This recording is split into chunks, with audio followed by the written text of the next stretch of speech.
आज एक मजेदार चीज बताऊंगा, पढ़िए क्या लिखा है।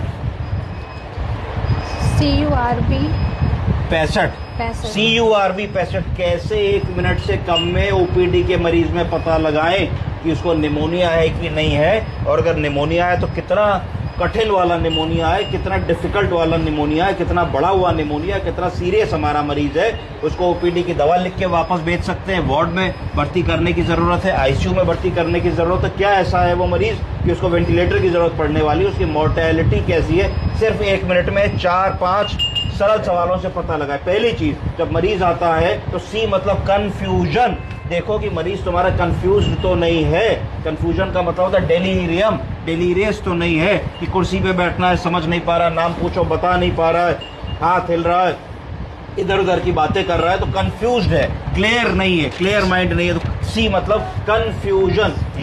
यू मतलब यूरिया। देखो, अगर ब्लड यूरिया मरीज का 50 से ज्यादा है रिपोर्ट में, तो इसका मतलब गड़बड़ है, मरीज डिहाइड्रेटेड है, मरीज में मेटाबॉलिक चेंजेस आ रहे हैं, दिक्कत हो सकती है। और मतलब रेस्पिरेटरी रेट देखो अपने मरीज का, अगर उसका रेस्पिरेटरी रेट 30 से ज्यादा है तो इसका मतलब रेस्पिरेटरी रेट मरीज का गड़बड़ हो रहा है। बी से बीपी देखो, अगर तुम्हारे मरीज का 90/60 से कम बीपी है तो इसका मतलब बीपी भी कम हो रहा है। हर चीजों के एक एक नंबर है। और पांचवी चीज, क्या उसकी उम्र 65 साल से ऊपर है। तो ये सब देखने में अगर रिपोर्ट अच्छे से आपने देखी तो 1 से 2 मिनट लगेगा। कोई ऐसा मरीज जो सांस फूल करके आया है, लो SpO2 करके आया है और खांसी बलगम के सिम्टम लेके आया है, 2-4-6 दिन से दवा खरीद के खा चुका है मेडिकल स्टोर से, उसको फायदा नहीं हो रहा है, कैसे तुम समझोगे? CURB 65 एक स्कोर है, उससे समझोगे। सी से क्या देखना है हम लोग को? कंफ्यूजन है कि नहीं, यूरिया कितना है, रेस्पिरेटरी रेट कितना है, ब्लड प्रेशर कितना है, उम्र 65 साल है कि नहीं, सबके 1 नंबर। अगर मान लो सिर्फ एक चीज पॉजिटिव है बाकी सब नेगेटिव, तो 1 नंबर मिलेगा। 1 नंबर का मतलब है ओपीडी पे उसको दवा लिख के भेज सकते हो, कोई दिक्कत नहीं आनी है। अगर मरीज को 2 नंबर मिले, यानी कि कंफ्यूज्ड भी है और उसका यूरिया भी बड़ा है, बाकी चीजें ठीक है, या उसका रेस्पिरेटरी रेट ज्यादा है और बीपी कम है, बाकी चीजें ठीक है, तो उस स्थिति में उसको वार्ड में तो भर्ती कर सकते, कोई दिक्कत नहीं।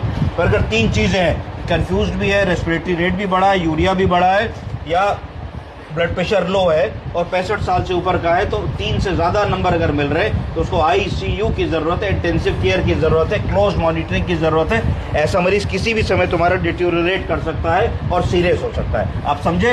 एज मेडिकल नर्सिंग ऑफिसर्स आपको इतना इवेल्युएट करना मरीज को, जो भी हाई ग्रेड फीवर, सांस लेने में दिक्कत, निमोनिया, छाती का एक्सरे लेके आया है, 1 मिनट में कर्व स्कोर उसका कर लीजिए। समझ गए?